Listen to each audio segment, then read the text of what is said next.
Hello, and welcome to Breast Cancer Conversations, a podcast brought to you by survivingbreastcancer.org. I'm Laura Carfing, breast cancer survivor and founder of survivingbreastcancer.org, a nonprofit organization providing community, education, and resources to empower those diagnosed with breast cancer and their caregivers from day one and beyond. Hello, my friends. I am so excited to be connecting with you this evening, this morning, this afternoon, whenever you're listening to this podcast. We have a really special episode tonight because oftentimes you guys come to listen to breast cancer stories, you come for inspiration, you come to hear experts that we bring in from the scientific field, from the medical field. But tonight, I don't think anyone is talking about, and I keep saying tonight because we recorded this as a webinar in the evening. But this evening when we were recording this, I don't think anyone is actually talking about breast cancer and what I mean by that is sometimes there are so many other illnesses or situations or even invisible illnesses that we are dealing with that we don't even realize that we might be living with an and our entire life and then all of a sudden be diagnosed with breast cancer. So in this episode, I am so honored and humbled to be working with four amazing women. We have Kathleen Friel on the podcast today, along with Aneela Idnani. I'm so sorry if I'm mispronouncing all of the names. Melanie Contreras, and then also Kurz. As well as in this live recording, when we were live streaming, we also have an amazing support community who is listening in and sharing comments and everything in the chat. So I appreciate all of you guys tuning in for this webinar/podcast that we are doing. It's really special. I'm so excited to dive right in because a lot of times it's all about breast cancer and we forget about the and that we're living with. Welcome to the conversation. I believe this conversation, breast cancer and ... right? It's like we're dealing with so much plus breast cancer. So if you would like to share what your and is, and then also high level, what stage of breast cancer you were diagnosed at, perhaps the age at which you were diagnosed, and any other diagnostic characteristics that you would like to share, such as, triple negative, triple positive, etc. So just so we know who's on the screen and joining us tonight. So Kathleen, do you want to start? Sure. Hi. And thank you so much for having me. Of course. I'm Kathleen. I am in the suburbs of New York City. I was diagnosed 4 years ago when I was 44 with metastatic breast cancer. Stage 4 right away. And I also have cerebral palsy. So that's my and. Thank you. Thank you for sharing that. Melanie, can I turn things over to you? My name is Melanie. I was diagnosed with Novo also, stage 4 last October. So in a few weeks will be my 1-year cancer anniversary. And I was also born with a hearing impairment. I was a preemie. I'll tell more about that later. Yeah, we'll get into that for sure. And if I remember in your bio, was it inflammatory breast cancer that you had? And also invasive ductal. Yes. Okay. And so I think today is also, out of the 31 days of Breast Cancer Awareness Month, there's always days for something specific. I think today is also National International Awareness Day for inflammatory breast cancer. So, something that we can talk about a little bit further with all of the subtypes, where it's not just breast cancer, but it's, all the subtypes, all the stages that, I had to learn a lot when I was diagnosed. Aneela, can we turn things over to you if you'd like to introduce yourself? Thank you for having me. My name is Aneela. I'm in Minneapolis, and I was diagnosed with breast cancer this February on World Cancer Day on February 4th, after mammogram turned ultrasound, and I was diagnosed with invasive ductal carcinoma, caught very early, stage 1, ER/PR positive, got it out 6 months ago. Wow. Amazing. And my end is I also have a few different mental health conditions, but most specifically, and the one that's taken up most of my life, is trichotillomania, which is the compulsion to pull out hair from your head or your eyebrows, eyelashes, or any part of your body as a coping mechanism for stress, anxiety, boredom. Yeah. Oh, well, thank you for sharing that with us as well. And if I can turn things over to Lucy, if you'd like to introduce yourself, where you're calling from, and a bit about your diagnosis and. Hi, I'm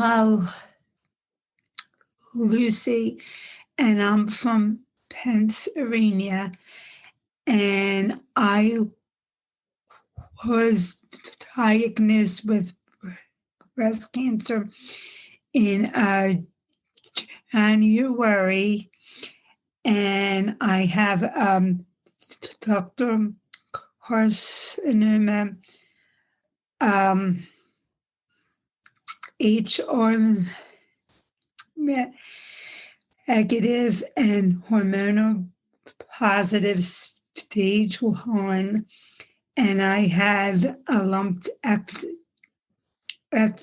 in March, and I have radiation, and I'm sorry, I get very nervous. I'm sorry, and I'm sorry, I had radiation, and I'm okay now. Well, I love Awesome.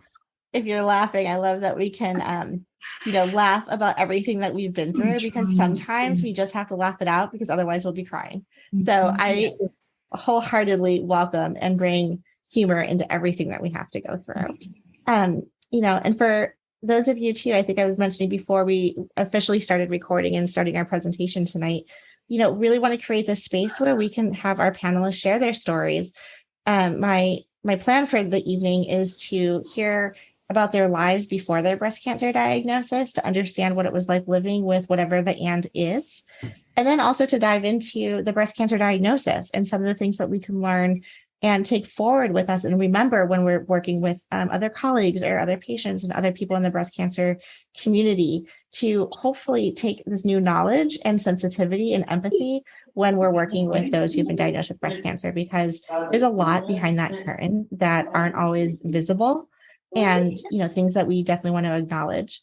And then with that as well, I would like to open it up and create space for people who are here as attendees to listen. And, you might have a personal experience that you want to share, questions for the panelists, something that's relatable to you. So we'll get to all of that at the end of the presentation as well. But I do want to welcome all of you and thank you for being here. All right. So Kathleen, I'm going to go back to my Brady Bunch squares and start with you again. So, you and I got to know each other, and this is also another interesting piece, right? I got to know all of you because of breast cancer. And likewise, you got to know me because of breast cancer. So I'm glad we're all besties, as we know that this is, the worst club with the best people, but we actually don't know each other prior to our breast cancer diagnosis, right? A lot of people have met me when I had no hair. That's just what they assume I look like or who I am, et cetera. And so much has changed after a diagnosis, which we know.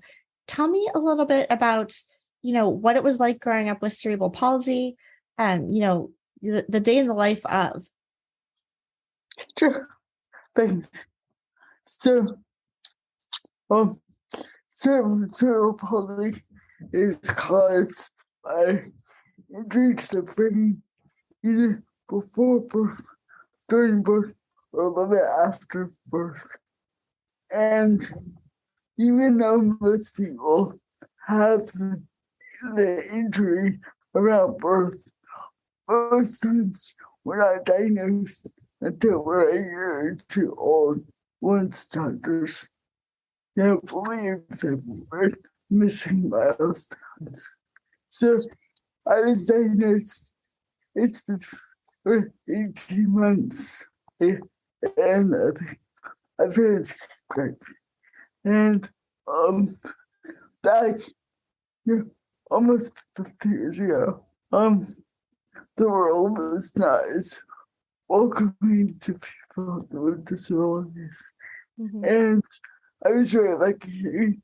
I had no idea at the time, but I went to one of the first preschools that had kids with and without disabilities go together.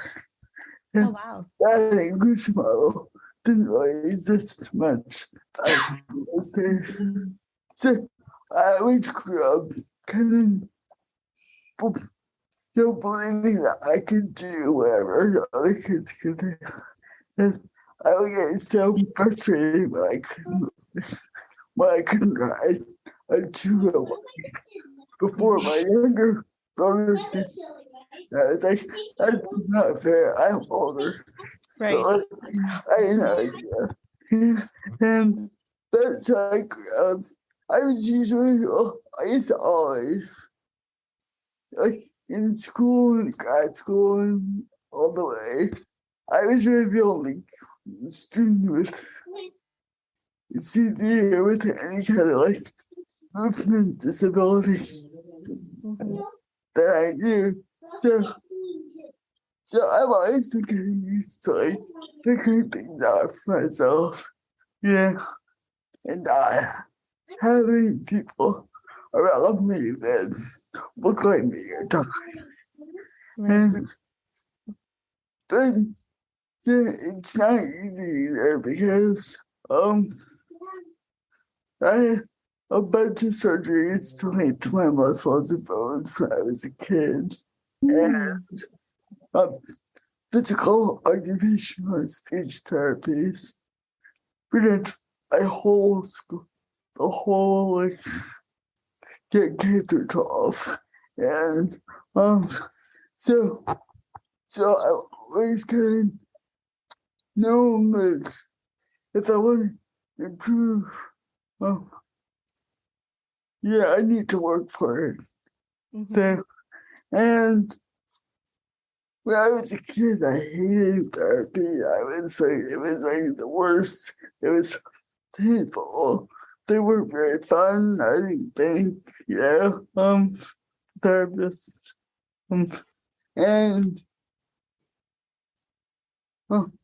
But so if you would have asked me if I was a kid, would I go into like science or the health professions? I'd be like, there's no way I would ever torture kids the way I got tortured. No. Then as I grew up, obviously I began to see the good in all the torture and all the meat therapists. And so I got really interested in neuroscience. So I went to grad school, I got a master's and a PhD in neuroscience. And then I moved to New York to do a research fellowship. And then I got a position where I am now, but 10 years ago, it's an affiliate of wild cornell medicine. It's called the Bergen Neurological Institute. Most people have never heard of it, but we all do research into some aspect of repairing the nervous system after injury. So my lab focuses on helping children with CP gain your hand and arm movements. And other labs study spinal injury or stroke or other disorders. Yeah. And then July 2018, you're diagnosed with MBC. So unless you want me to stop there or Yeah. So we'll cross the breast cancer bridge in a moment, but thanks for sharing your story. And I think, one of the things that, I struggle with, and I love that we have some parents on the call. So Pat and Pat Sunset, right? Kevin. Kevin on the call. So Kevin's parents, my mom, Carol, is on the call, which is wonderful. I think it's amazing to have family support. And, my youngest brother is on the autism spectrum. And one of the things that we always, struggle with is, does he realize his diagnosis, right? Like, how do you come to terms with your own disability or where you are in that reality, right? And so, something that you are expressing, Kathleen, and kind of following you through childhood, adolescence, adulthood, and now what you're doing in the for the community through your lab is just incredible. And so thank you for that, and amazing Thanks. brains behind all of this.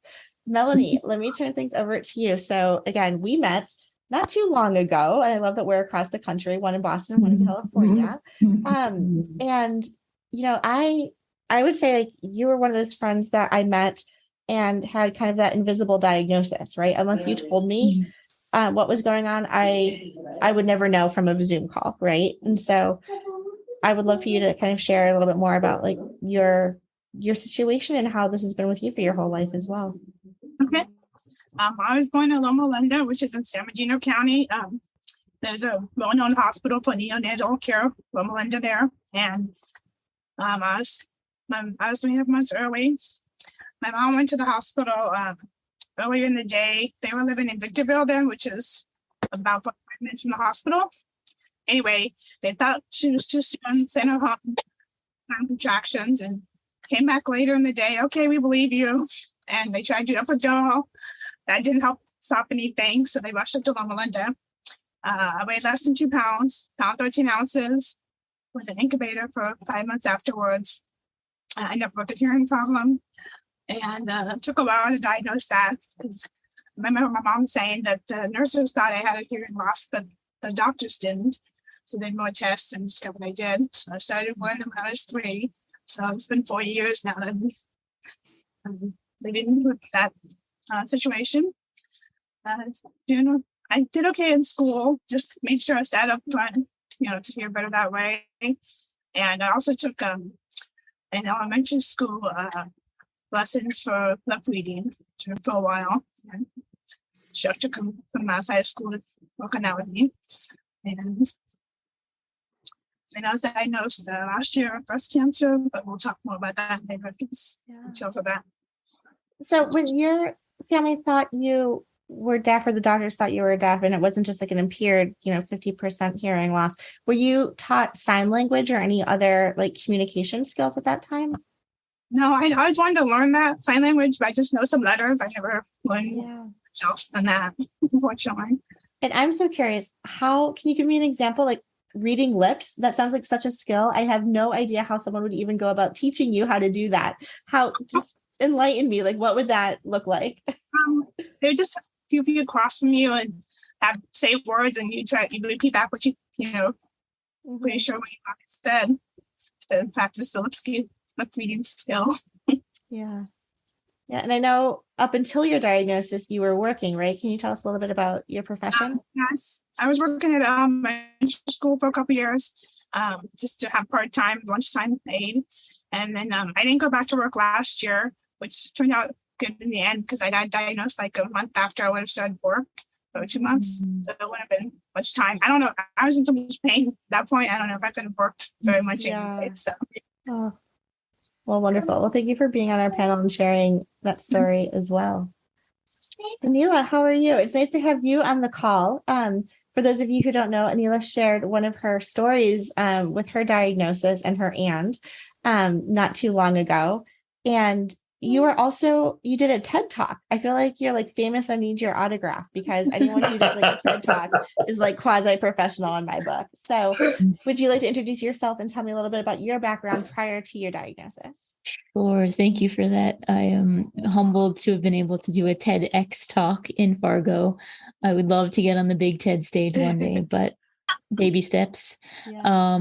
So my name is Aneela. I live in Minneapolis. I'm originally from New York. And growing up, I started pulling out my hair when I was in my early tweens. So I don't remember exactly when, but it was definitely around puberty. And I do think for myself, there is a connection with the hormonal change, because it also got worse when I was pregnant with my first son 9 years ago. And it really was back then, as a young teenager, had no clue what was going on. I thought there was something wrong with me. I thought I was alone and weird. My father was sick with cancer, with leukemia, while I was in high school. And it was just the way that I coped. I didn't know any other way. Sorry. So I hid, because I thought that there was something crazy wrong with me. And then In my 20s, I found out it was a medical mental health condition, trichotillomania, thanks to the wonders of the internet. But that was the early 2000s, and mental illness was still very stigmatized. I think that's now changing thanks to COVID, that we're talking in a different way about mental health. But because of that, I still hid. And then just a few years ago, my husband caught me without eyebrows. I had pulled out all of my eyebrows, pregnant with my first son. And I was going into the bathroom to get my black eye pencil, which was my go-to. Nobody could tell because I had learned how to hide it so perfectly. And that was the moment where I shared the secret. And that was the moment where that secret and the burden started to unravel thanks to just the sharing of it. It was making me kind of sick in the head all of those years prior. And that's really the journey with hair pulling. And one of the things that I wrote about in the Surviving Breast Cancer post was just this idea of turning your pain into your purpose. And so now I get to work with people like me who have hair pulling, skin picking, and nail biting, which are sister conditions. And I get to help them learn to take control of them with a product I developed. Amazing. And how are you doing now? Like, is it still triggering? Is there still... There are definite ups and downs. Using the device that we built, I was able to take control. But then again, with changes in hormonal changes post breast cancer, during the whole breast cancer process, restless mind leads to restless hands is what I say. And so it's definitely been hard, but I've built up a system and a strategy, and the right strategies for me so that I've been able to kind of keep it at bay. Where it's I still will pull every now and again, but then, I'll immediately go and grab my water or look at the time and say, oh, it's because I'm tired and got to get to bed and take care of myself. Incredible that you're able to be that so self-aware, building these tools. Yeah. And one of the things I loved that Kathleen said was, if I want to improve, I need to work for it. And that is exactly what these mental health conditions really are about. Is if you want to improve, you've got to learn what the signal is and answer that call and take care of yourself. Yes, absolutely. Thank you. Lucy, I'm going to bring you on the screen as well. Thank you for joining us tonight. And so I just want to commend Lucy as well, because before you even talk about your story, I just know how scary it can be to put yourself out there and, share in this vulnerable space. Lucy, as well as many of our panelists, are part of our Thursday Night Thrivers group. And I think it's one thing when, you're in this support group every Thursday and you're just chatting and, getting the support and everything that you need. But in this formal setting, I want you to know that you're just like Thursday Night Thrivers. We're here to just share our stories and put it out there, because your story is helping, if not one, thousands and millions of people. So Lucy, thank you for taking a chance on us. And I would love to hear your story about your aunt. Thank you. I have a speech problem, and I have had trouble talking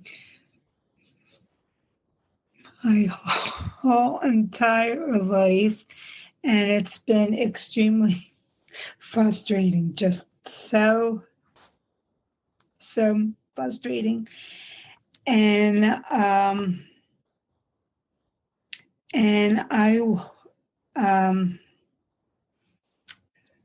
find that it's been harder since I've been diagnosed with breast cancer, because the trauma has just triggered me a lot, and I find it extremely rewarding to work with teenagers who have a disability, and it helps me to be able to help others. And I have been doing it for over 32 years. And I can sympathize with what the kids are going through because of all of the past experiences I had. Mm-hmm.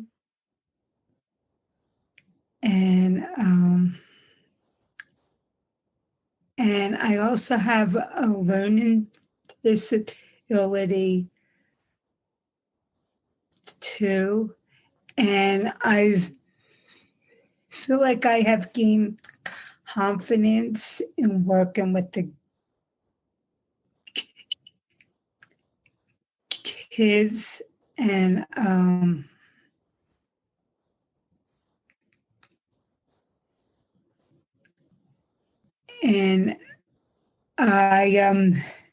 would not want to be in any other profession. And it depends who I'm talking to, too. If it's somebody I don't know, I'm extremely nervous. But if it's somebody I knew a long time, or if it's my family, I'm a lot more comfortable too. And it's just been really hard going to all these doctors and appointments and talking to all these people that I don't know too. Yeah, absolutely. And I think that's, so important to know something that we've been dealing with from day one, basically, right from the beginning. And, even in Alina's description too, like the onset because of the hormones that are going through puberty, something that we had to deal with. And what does that mean when we have to advocate for ourselves in the day-to-day life, which is hard enough? I mean, sometimes there are mornings where I'm like, life is just hard. Like everything else aside, it's exhausting just to like get up and do the work and, put in the time. And then you have a breast cancer diagnosis on top of that. So I'll go in reverse order because Lucy, you were already just kind of going in that direction. How did you find out that you had breast cancer? Was it through a routine mammogram or did you do a self-exam? How did you find out?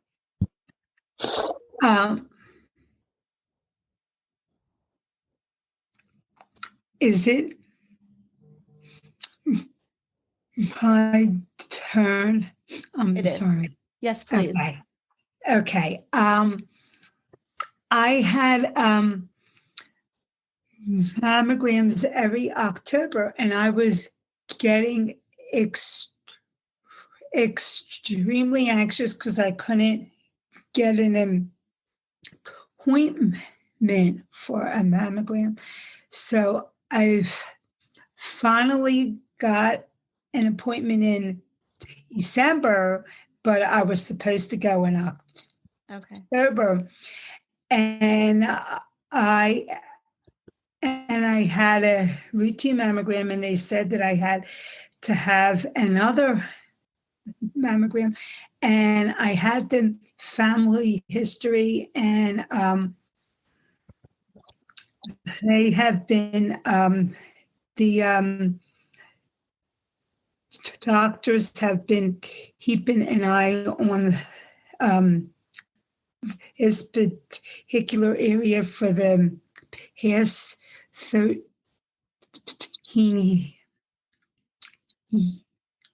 years. And I have had other diagnostic mammograms, and I had one other biopsy 13 years ago, and I had the family history. So I was told back in December that I had to have a diagnostic mammogram after I had a routine mammogram. And after I had the diagnostic mammogram, they ended up keeping in they ended up keeping me in the room for a while. And I heard all these people were being paged, and they said they were going to have somebody talk to me. And I'm thinking, oh my God, I have breast cancer. So even though they didn't help me, I'm trying to think. I think she was a nurse practitioner. She came in and she said if I had breast cancer, but she didn't know if I did, I could go through my services there. And she started giving me information and started making phone calls. And then I wasn't sure how to get back to my car. And she said, I'll walk you to the parking lot. So I'm thinking, she sees something, like, because she was just extremely nice. Mm-hmm. So I had a biopsy a couple weeks after that. And then I happened to get the call when I was with the kids at my job waiting for the buses, and I saw that I had a call. So I ran into the bathroom, and I heard those words.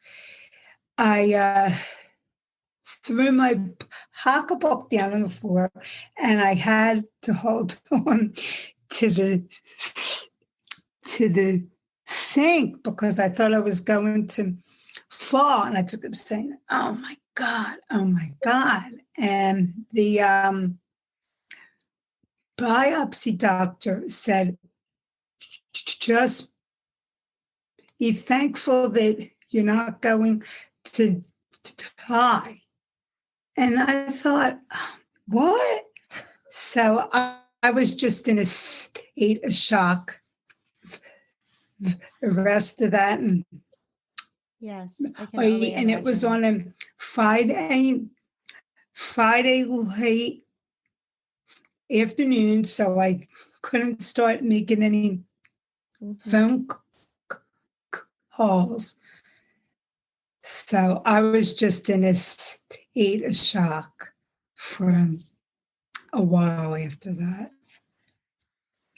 I mean, it's for a long time, I'm sure. I mean, I almost kind of want to laugh. Why do they feel like they to call us on a Friday? I feel like that's not uncommon. They wait until like 4:00 on a Friday to deliver this news, and then you're waiting all weekend, and then probably more diagnostics and everything the following week. So thank you for sharing and reliving that, because I know talking about when you were first diagnosed is also challenging. But I think you bring up some really great educational points too, that when you go in for your mammogram, there is a difference between routine mammograms and diagnostic mammograms. And in my sense, and I'm not sure, and we'll get to the stories of Kathleen and Melanie momentarily, who were diagnosed metastatic de novo.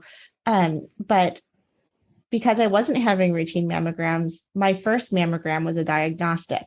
I didn't know the difference in the terms. And so I just thought, they're always taking a crap load of pictures. There was nothing different. Do this side again, walk out, talk to the doctor, come back, take more pictures.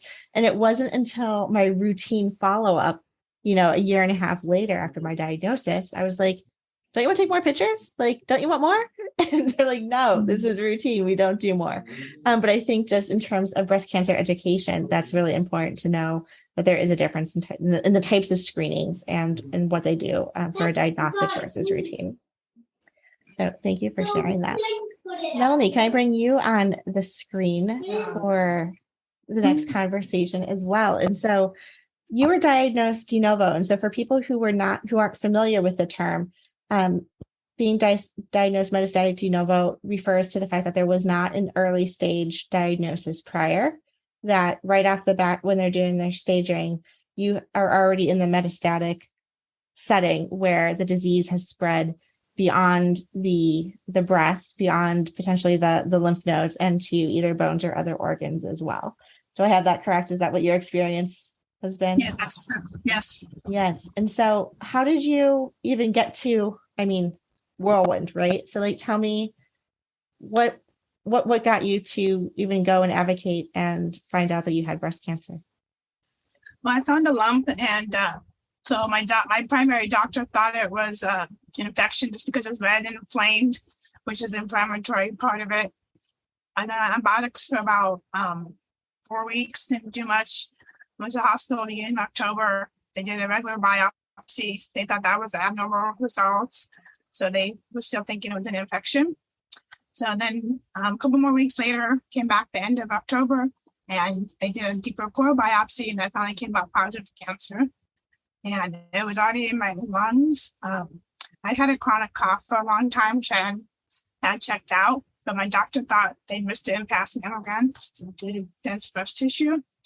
And I would have had to get a CAT scan anyways to have the lungs checked to discover it sooner. So I don't know if they would have necessarily done that to go to emergency room for a chronic cough for scanning. But anyway, so I was in the hospital when I was diagnosed. I got scans done that day, a bone scan and the MRI. And my doctor tried to reach me while I was getting the scans done, so he could call later and tell me the news. So. And you said it's been a year since your initial diagnosis? Mm-hmm. So, day. Yeah, a whirlwind. And so what has it been like, does it cross your mind at all, right? So like you've been living with this hearing impairment, and then you have breast cancer on top of that. Has that impacted your perception on, your relationships with your doctors or the treatments that you're getting or anything, or has it not impacted it at all?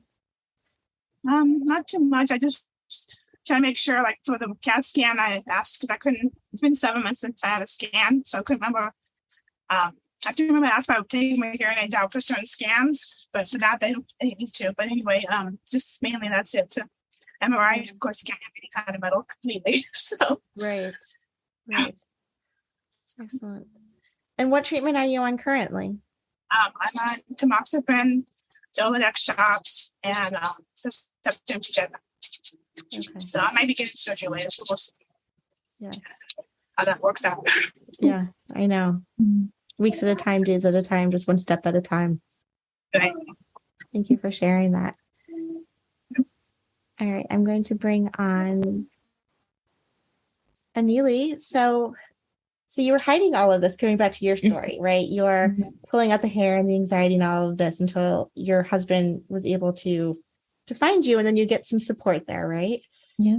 At what phase then did you find out that you had breast cancer? So that was very recent. My 40-year mammogram, which was in November of 2021. So it's actually like late 40s, like 41, I think I was. I can't do math. Once I've hit 40, I don't remember how old I am. I'm in that boat too. I'm with you. So for the next 10 years, I'll be 40.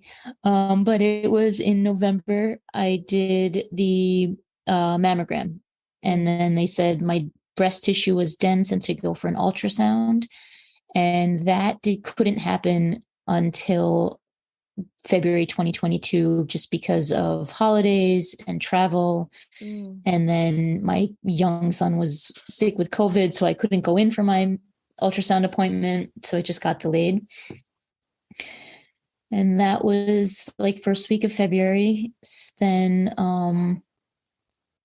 by that point, they had done the ultrasound. So this was for the biopsy. I think, yeah, so many appointments, they all blur together now. Sure. So for the biopsy, this was like February 2nd, getting that done. And then on February 3rd, my email service sent me the lab results.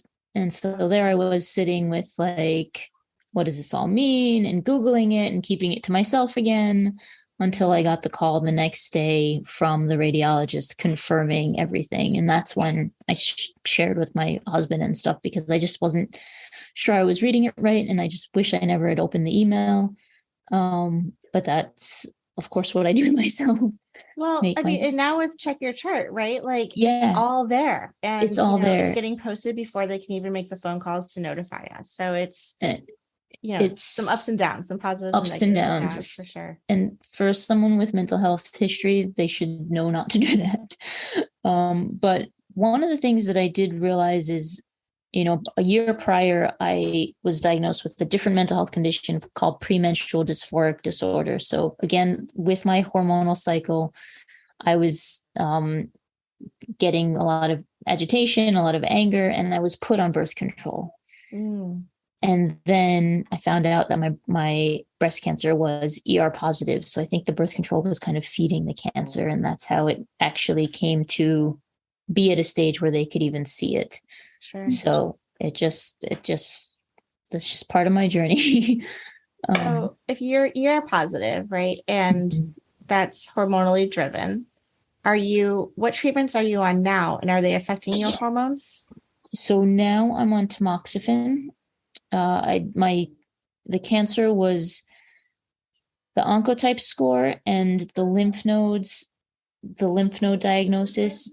The results of those were inconclusive as to whether or not chemo or radiation would be, helpful. So I didn't do either of those because I just kind of wanted to wash my hands of this whole scenario. So hopefully I made the right choice.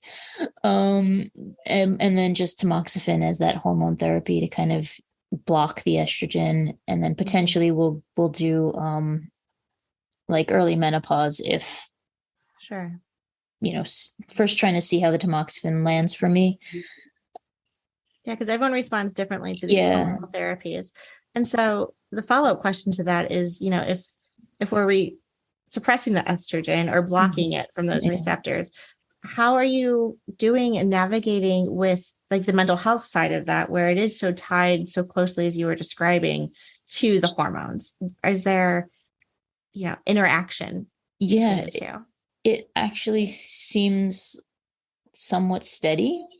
And I don't know the science behind it, so I can't explain it well. And I still have no idea. But my understanding of the birth control was that it was feeding me the same amount, right? Like giving me a steady cycle of estrogen. Whereas if I was just on my regular cycle, I would kind of ebb and flow. And so somehow, I don't know, tamoxifen is, knock on wood, doing hopefully what it needs to do. I have no idea. Benefiting both, right? Like just kind of stabilizing everything. Yeah, absolutely. Just stabilize everything. And then, through all this whole mental health process of learning how to change my lifestyle. So eating right, actually taking care of myself, trying to release things from my to-do list so that I don't burn out, which all of which causes the noise in my head, which causes all this other external activity. And so what you're talking to your doctors then, and now, you have this campaign and this purpose of helping others and sharing your own personal story with mental health. When you were diagnosed, were you as vocal and advocating about your own illness to your oncologist?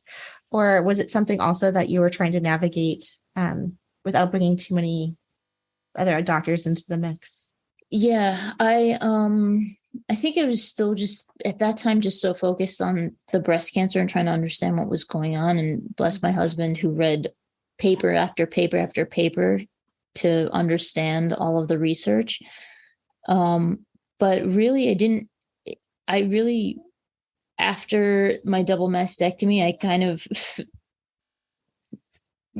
fell into a deep depression, and my sister found a mental health treatment professional and pulled me back up.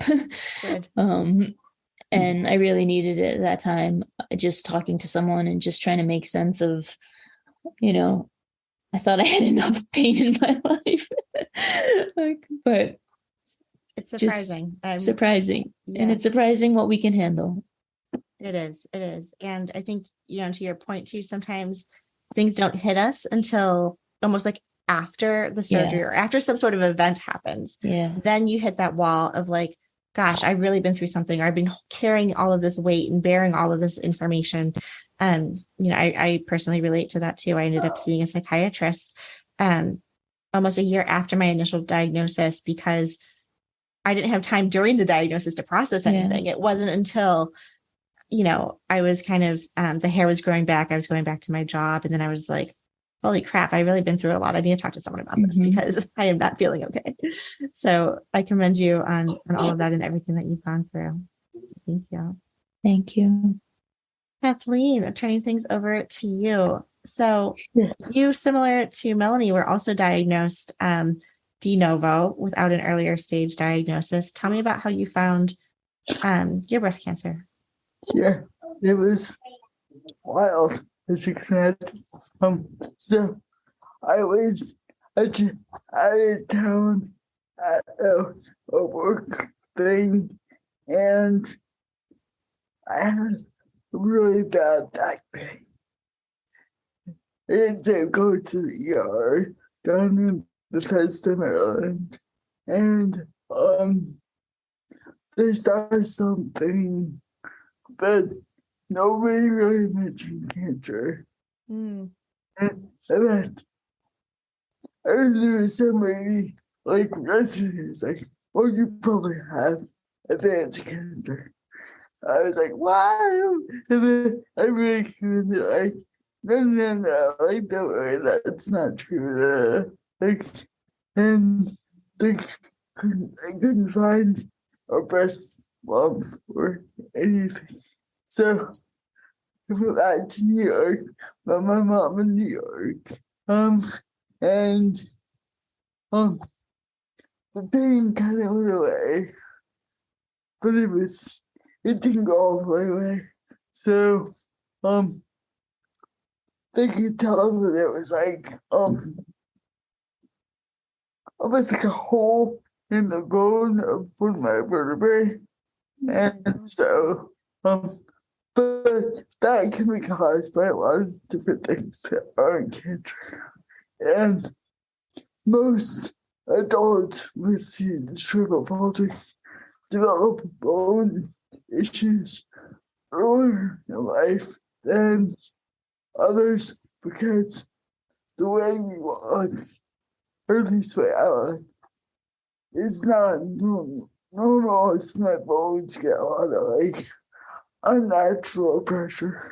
So I really mean like, okay, at 44, I'm getting older. Like, we get like, this is Why the do they one. always tell us like we're getting older, right? Like, I feel like I hear that a lot too. Yeah. So then, I went to a spine doctor at Kurz, and they did this a little bit like bone cement into the hole, and they did a biopsy. But the doctor's like, "Oh, don't worry." My mom was like, "Well, what if it is cancer?" He's like, "Oh, 2% chance. Don't worry about it." So I literally didn't worry about it. Like, the thing was like a day surgery, and so I was even thinking about like, what's the biopsy gonna show? Yeah. And then a few days later, I was just thinking work and we out to college. And I almost didn't even answer, so like, oh, they probably want me to pay money or like whatever. He has like, oh, yeah. He's like, yes, metastatic breast cancer. I'm like, what? He was nice because before he called me, he had to set up an appointment with an alcoholist the next day. Okay. Yes, I wouldn't have known how to like get an appointment that fast. And I was like, so of course, we were all freaked out. And so yeah, so then we saw her and she was really nice. So we were like, okay, I'm not dying today. Like, it's gonna be okay. Like, this isn't like the worst. And then there's a whole bunch of other tests to see where the breast cancer was. And they found it. I have this dense breast, it's cystic breast. So I'm convinced that if I hadn't had the back biopsy, if I had gone in after I knew I had MBC to get a mammogram, they would have said, "Oh, you're fine, go." Right. But because they knew, like, I hate when they do this. So I'm in this room, it's the ultrasound room, so it's dark, it's like cold, and so there's like 3 doctors in there at this point, and they take like 2 steps away, and then they talk as if I can't hear them. Like, why do they do that? Like, it's so dumb. Like, we can hear you. So they're like, oh, well, we know there's something somewhere, so keep looking. So, yeah, eventually I found an oncologist who works close to me, who I love. And, yeah, it's been 4 years, a little over 4 years. And I've been on a bunch of different drugs. Not because of progression, but because after a while, I couldn't tolerate certain drugs. And then you read things, even the doctors say, oh, well, even like these best drugs, they don't really think people will be on them for years and years. Exactly. Yeah. So now I'm just eligible, and so far the good news is people are living longer, right? But then I think because the clinical trials haven't caught up to, what happens when someone's on this particular drug for more than a year? Like, are there going to be other symptoms and side effects that we have to address? One of the main problems or challenges of my CV is that we never, it's just like a game that we play. Like, if I'm 12 and do something like now, like part of my thigh is numb. So then it's like, okay, is that because of cancer? Is it because of the drugs? Or is it because of cerebral palsy? And luckily, so far, it's not been more cancer. So I've had so many scans. Because you always say, oh, well, then scan you just to be sure.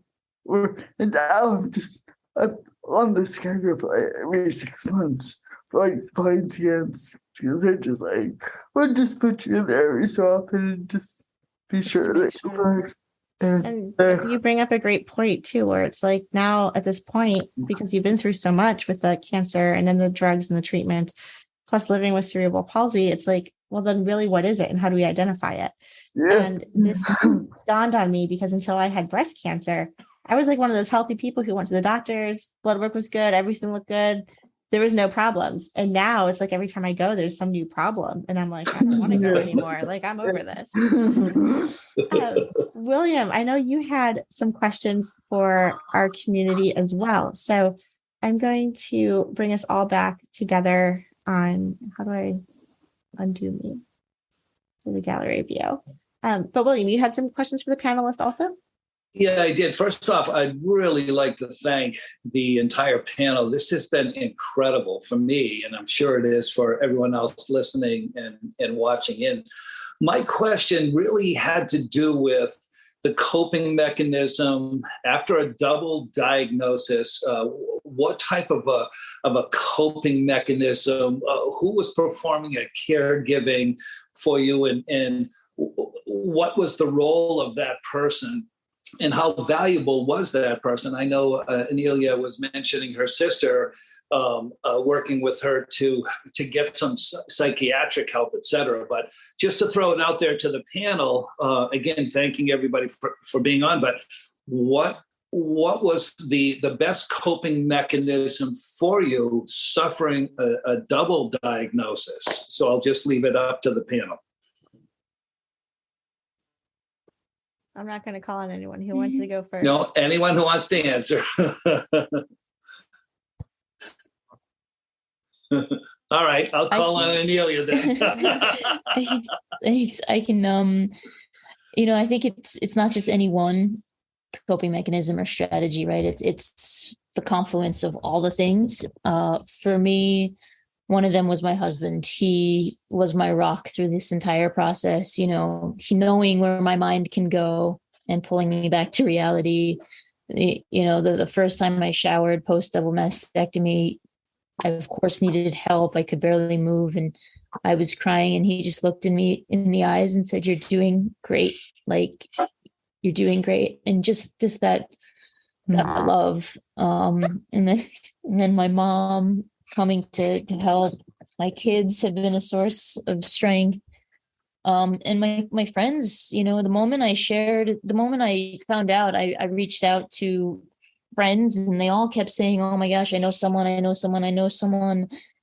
And just that feeling of I wasn't alone was really, really powerful. Even though I didn't really talk to too many other people, it just felt good knowing that I wasn't alone. Who is this? Hi, welcome. Wonderful. Does anyone else have advice? Melanie, I'll call on you. Same question. Okay. My husband's helped a lot. He continues to. And I'm spending time with my parents and daughter. It's, like to go to sports, football games with them. I haven't traveled much lately, but we'll do that sometime in the near future. So it's been helpful. Good. Yeah. What in particular stood out with regards to the help from your husband? He's been helping a lot of the housework a lot. So that's been a bonus. Does he do the cooking? Some, and just cleaning. So nice. Takes a little bit of the onus off of you then. Right. Good for him. Lucy, you're up. My husband and my daughter, who was just on, she just logged off. She lives in another state. She lives in Indiana, but she did a lot of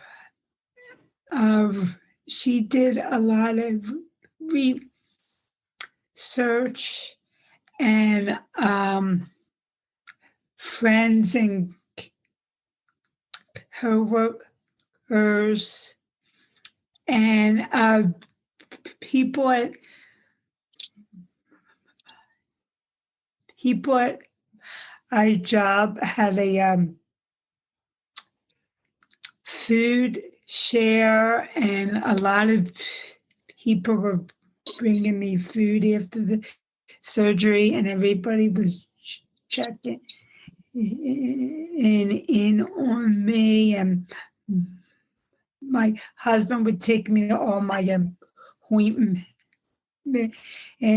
and he would try to cook, and I had him sit at the kitchen. I was sitting at the kitchen table and giving him step-by-step instructions. You know. That's great.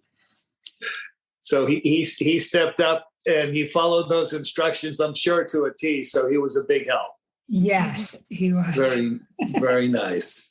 Kathleen, what was your best coping mechanism throughout this?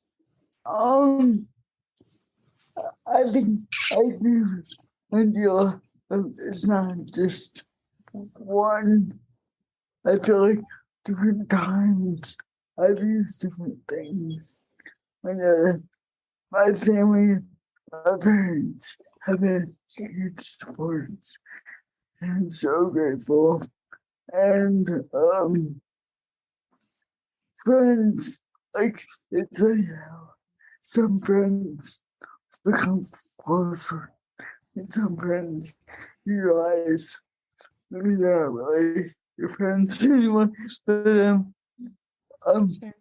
and yeah, I had some coworkers that were really good to me, and also, I mean, I know like there's not a whole lot of good about COVID.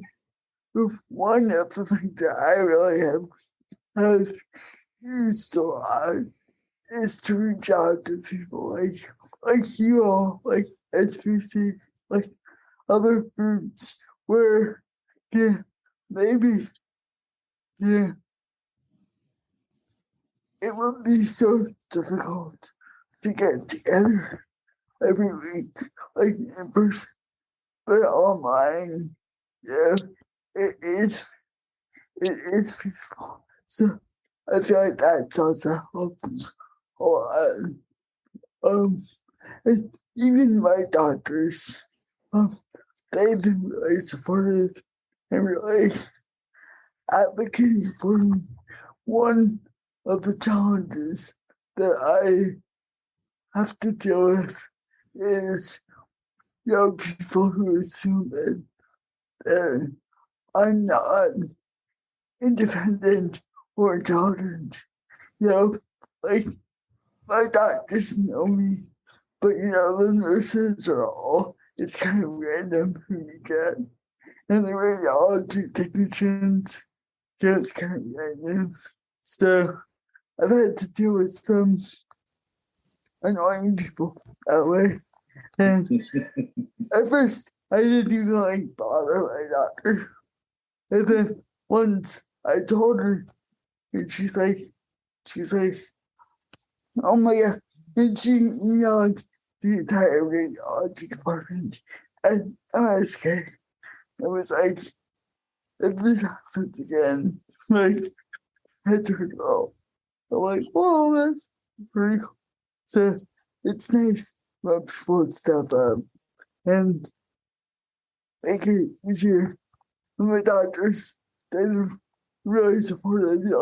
They've talked to my work. They've talked to explain what I need. So even the doctors have been really part of my support network. Well, I do have one short follow-up question. We sponsor a lot of groups. We sponsor a lot of support, a lot of community action, et cetera. And we always chat about it. And I would like to hear from the panel, what is one thing that somebody can do for you that would alleviate some of that stress? We'll just go right back through the order again.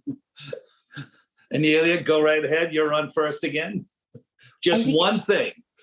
Just one thing that someone can do to alleviate my stress or someone else's. I just want to make sure I'm understanding it correctly. Yeah, your stress. I mean, that it's closer to the bone and it's more real. Yeah, I mean, I think the only one that can really relieve your stress is you, in a sense.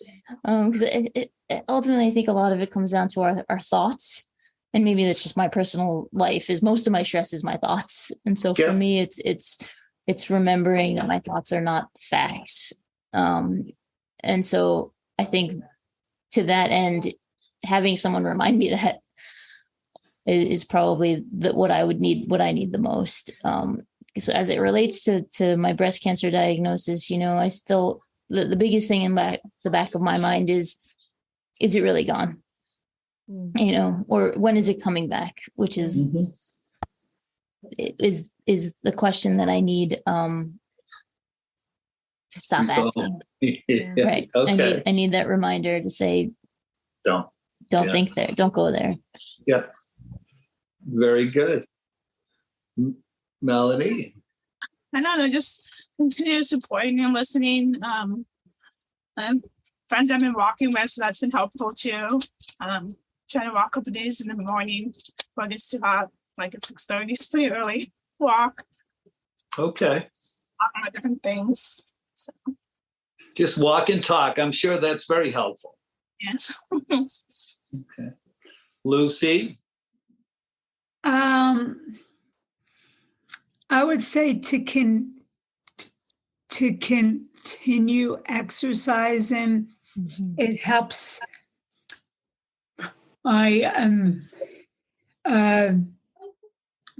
emotional well-being, and I'm up to trying to exercise 5 times a week now. And it's helping because before that I was starting to get very depressed. Okay.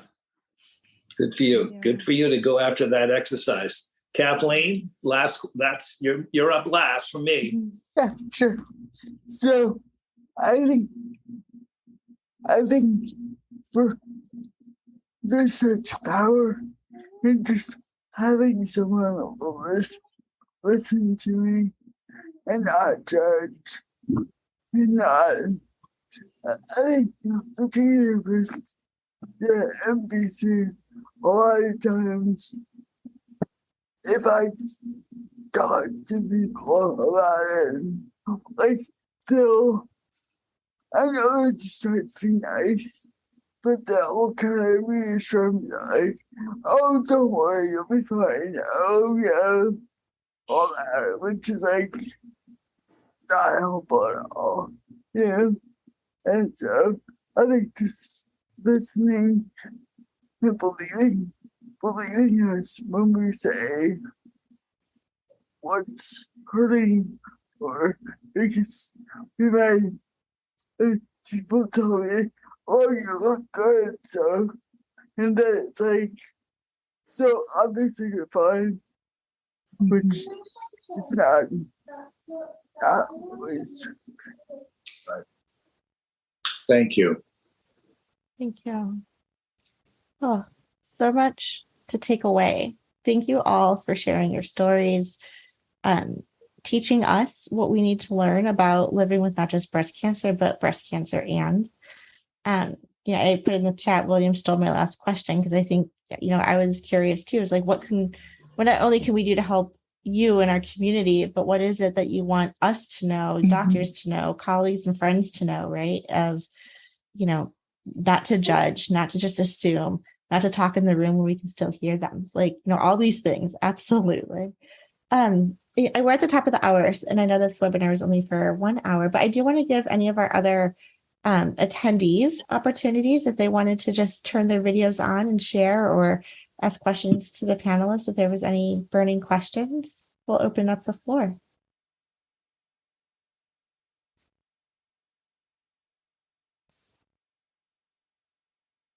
And if not, that's okay too. Quiet bunch tonight. Okay. Well, I just want to thank everyone for helping us kick off Breast Cancer Awareness and Action Month, Inflammatory Breast Cancer Day, SBC Founder Day. I mean, so much is going on today, you guys. I really hope that between Kathleen and Melanie, Lucy, and Aneela, you guys, and me and William, of course, are able to stay connected. I think it's really beautiful when we can bring together a panel of amazing, inspiring women to really be the movers and the shakers of the world, honestly. You guys are going out there and sharing, so that way when we produce this on our podcast and on our webinar and in our newsletters, like someone's going to read this and hear it and resonate with it. And if it's not them personally, they're going to hear it, read it, see it, listen to it, and pass it on to someone that they know who could benefit from this. So I just really appreciate you guys helping to be the experts in your own experience and really passing it forward. Laura, you had 2 hands raised. Oh, did I? Oh, I must have missed that. I am so sorry. Julie and Anne Marie. Where do you see that? No, they pulled them down. Oh, I'm sorry. I was just clapping. Thank you very much for your stories. I'm a breast cancer survivor too, but I don't have one of those other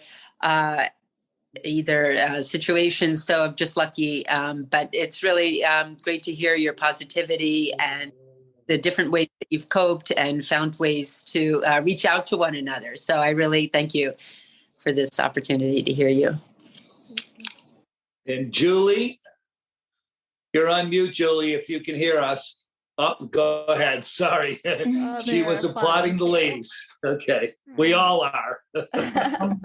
Awesome. Well, I am going to put our event calendar in the chat. So, like I said, this month is very busy. We have some standing programs that we run every month. There's a couple new programs that we're hosting, such as our webinar series tonight. And I really hope that this is the beginning of many more opportunities to share, advocate, educate, and put the word out there. So I'm going to take us off of Facebook. Thank you all for listening and watching. So stop our live stream. And just thank you. Thank you very much. Thank you. Thank you. Thank you. All right. So my plan, as always, is to give me a couple weeks to mastermind everything and wrap it up in a pretty bow. And I will contact you when the recording goes live. Awesome.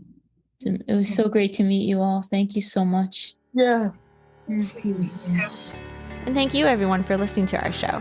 I would like to acknowledge that all of the information on our podcast are from personal experiences and are not a substitute for professional medical advice.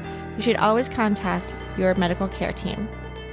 Our podcasts are made possible because of donations from listeners like you, so please feel free to make a contribution through survivingbreastcancer.org/donate. And there are so many ways to get involved with our nonprofit and our organization, not just through listening to the podcast, but through all of our virtual programming. So you can check out all of our lineups by hopping over to survivingbreastcancer.org/events. And as always, all of our programs, services, and resources are absolutely free. Thanks again and keep on thriving.